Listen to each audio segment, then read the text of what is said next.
The very first episode of Star Trek aired on September 8th, 1966.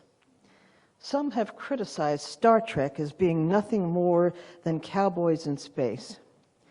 But for me, at the tender age of 13, it awakened my first sense of spirituality and humanism. At the start of each episode, we'd hear the words, and I probably sound more like Jean-Luc Picard than Captain Kirk. Space, the final frontier. These are the voyages of the Starship Enterprise, its 5-year mission to explore strange new worlds, to seek out new life and new civilizations, to boldly go where no one has gone before. That 5-year mission has stretched for 57 years and is still thriving. The original Star Trek series was followed by The Next Generation, Deep Space Nine, Voyager, Enterprise, and a number of other TV shows, as well as full-length movies. I haven't watched them all, but I've watched a number of them. And I return each time to find a welcoming friend that offers a vision of humanity and a world order that has evolved far beyond the violent, materialistic, selfish creatures who dominate today's headlines. We've become a federation of peace seekers, a society inspired to share knowledge and gain understanding from others.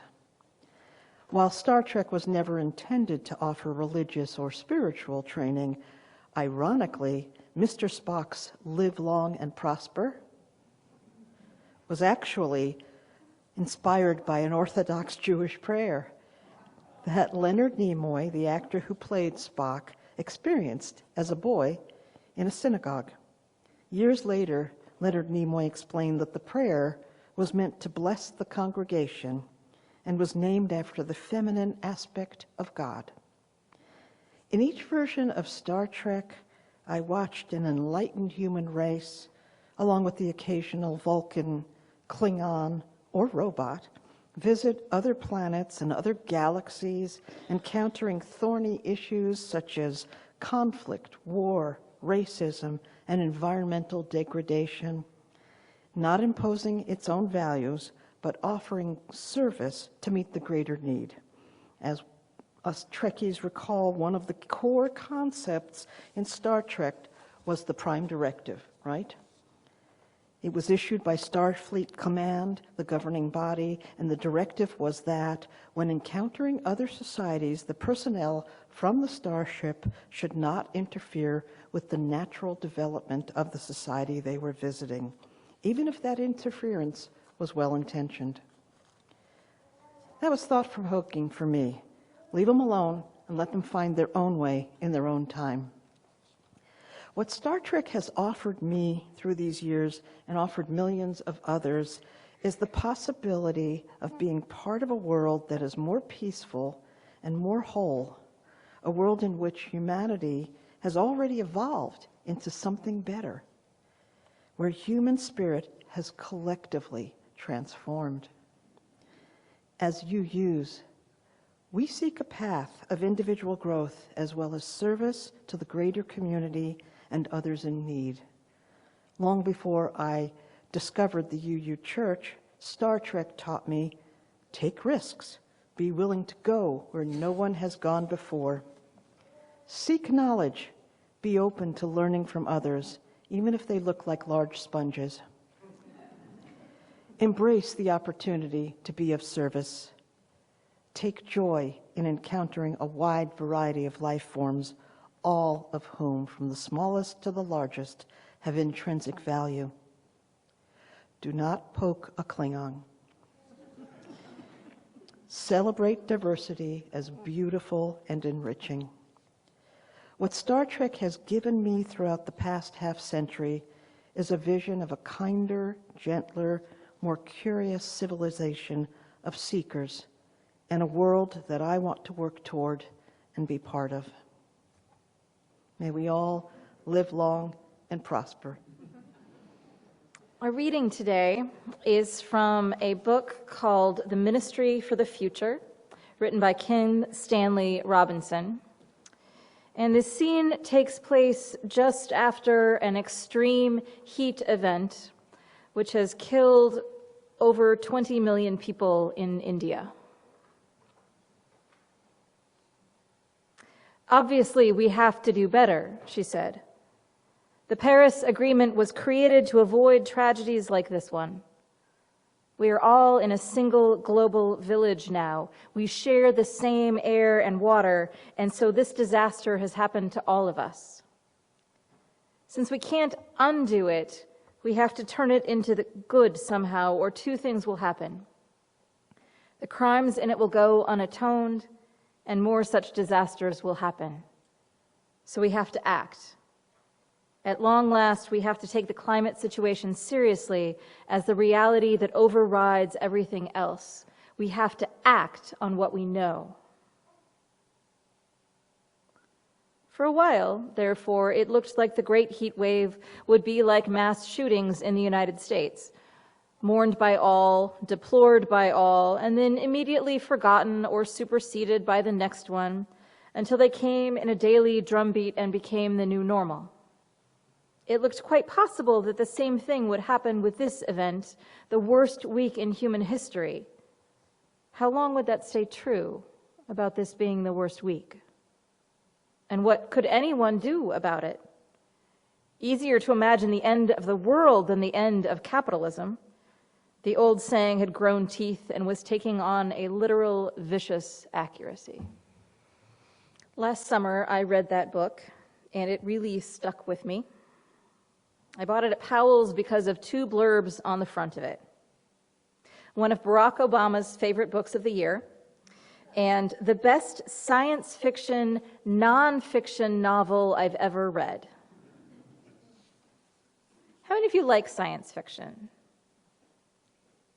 Yeah. As the second blurb indicates, this is a science fiction book, but it's one filled with factual ideas. Its premise is that sometime in the near future, the world has failed to stop climate change. The precipitating event in the book is the heat wave that killed perhaps 20 million people total. Because no country, let alone the world, met their carbon reduction targets set by the Paris Accords, a committee has been formed, was in the fine print of the Paris Accords.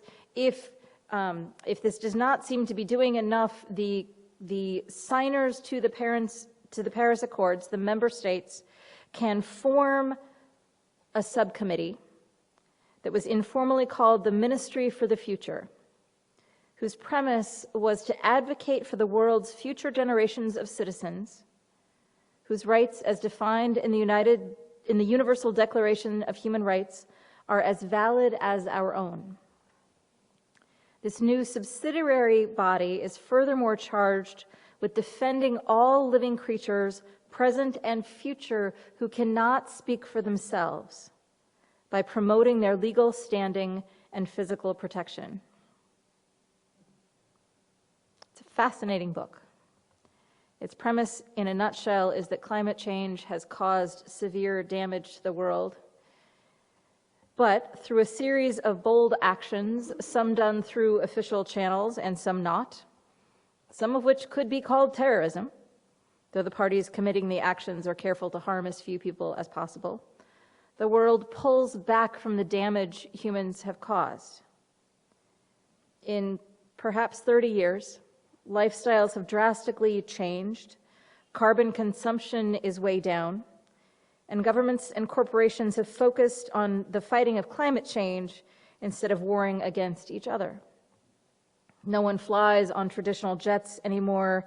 Technology like blimps and solar and wind energy are commonplace. One of the most interesting ideas in the book is a scientific attempt to stop the sea ice melting in the ocean, causing sea rise. I'm totally paraphrasing here, but the idea is that the issue is less about the actual melting of the icebergs and more that the giant icebergs melt enough to slide off of the rocky shelves that they are attached to and enter the ocean. And so scientists and engineers eventually began drilling holes through the ice and pumping the melted ice at the bottom and refreezing it on the surface. That idea didn't work well enough, but they realized that they could, in fact, somehow tack the glaciers back to the rocky sheets in a similar fashion by pumping out the melting water and refreezing it. And if they could keep the glaciers in place, the amount that melted off of them was negligible. Of course, it took an enormous investment of energy and money to do this. But the premise is that if it actually becomes important enough to the world to spend the money is available. If the market finally understands that dividends aren't going to help if 2/3 of the population dies, it got folks to change their mind about what to fund, shockingly enough. And if the projected loss of all the world's coastal cities made a huge difference as to what it became important to fund.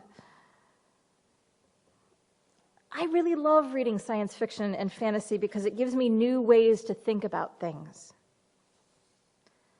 Our world seems really terrifying these days. The war in the Middle East, gun violence, regressive politicians who want to kill democracy, climate change, homelessness, rampant income inequality.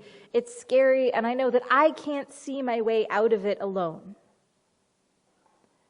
But science fiction and fantasy both offer us new ways of thinking about old problems. Allow us to imagine new or different ways of being and living. There's definitely a version of science fiction that's really military-oriented. People and creatures from our world and others fight each other on spaceships for control of new worlds. And if that's what you're into, that's awesome. But the kinds of sci-fi fantasy that I especially love is often centered on characters and worlds that aren't really all that different from our own. Margaret Atwood writes in The Handmaid's Tale about a world exactly like ours, whose United States government has been taken over by right-wing Christian men who began stripping women of their bank accounts and jobs, and who are aiming to stop a precipitous fall in the birth rate by giving out young, healthy women as handmaids to wealthy couples so their babies can be raised in more suitable households. The Book of Kali describes a very different scenario in a place like England, in a post-apocalyptic society where the trees have evolved to actually be able to move in the sunshine and kill people by dropping poisonous seeds on them. And so people are isolated in small villages where the birth rate is falling because of inbreeding. And in a radically different approach, Becky Chambers's books, A Psalm for the Wild-Built and A Prayer for the Crown-Shy, imagine a much more peaceful and pastoral scene, where humans and robots have split because robots gained sentience, and together with humans realized that working for people wasn't equitable or fair. And so robots went their own ways, and people live a far more prosaic life, either in the city or in villages, where the basic needs of all are provided for, and all contribute what they can to the common good. In this particular scenario, we follow a non-binary monk named Sibling Dex, who longs to leave the monastery and the city and see more of nature. He's read about crickets, and he really wants to see crickets and hear them. And so he becomes a tea monk, whose job it is to travel to the villages, providing tea and effectively therapy to people while living in their wagon pulled by a bike. Eventually, Dex meets Mosscap, a robot who, some 200 years after robots and humans have split, seeks out humans to learn how they have fared. In this book, technology exists, though not factory-style technology, but every adult does have a pocket computer, like a refurbishable cell phone, that can be used for communication and identifying plants and leaves and maps and things like that. I love books and movies and television shows that give us ideas about how the world could be, whether those are cautionary tales like The Handmaid's Tale, or mostly positive possibilities like The Ministry for the Future or the Becky Chambers books. In a video, Powell Freilich from the University of Warsaw, who is a visiting professor at Oregon State, says that science fiction is not a forecast, prediction, or blueprint of the future. Instead, it is an imaginative vision of the future or the past or the alternative present. It's a cultural discourse which provides excellent conditions for philosophical or political reflection on self, society, and progress. No other cultural conversation engages so systemically or so systematically with every single challenge, issue, and problem in the contemporary world, whether geopolitical or social or economic or ecological or technological.